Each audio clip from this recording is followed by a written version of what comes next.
Start by removing as much dried thinset as possible before grouting so the grout will bond and the floor will look finished.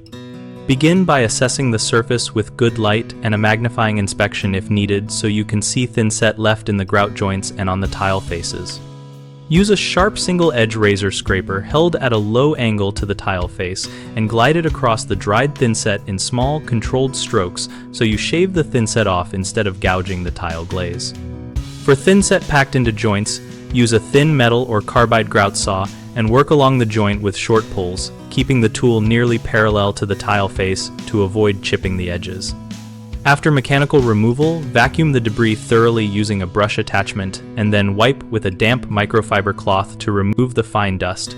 Repeat until the cloth comes away clean. If residue remains, mix a manufacturer-recommended diluted acidic cleaner, such as phosphoric-based product for cementitious thinset following label directions.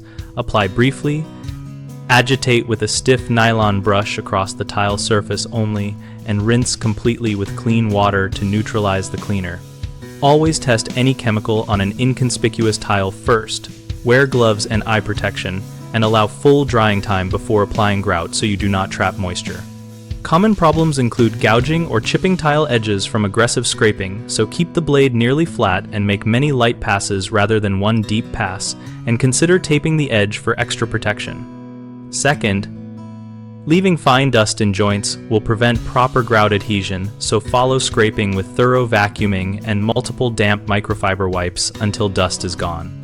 Third, overusing acidic cleaners or leaving them on too long can etch sensitive tiles, so identify your tile type, spot test, use the mildest product that works, and rinse immediately after the residue loosens.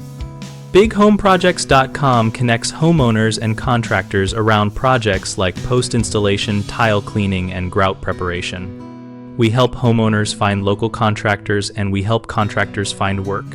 And we also host a discussion community where we share tips, ask questions, and compare product experiences.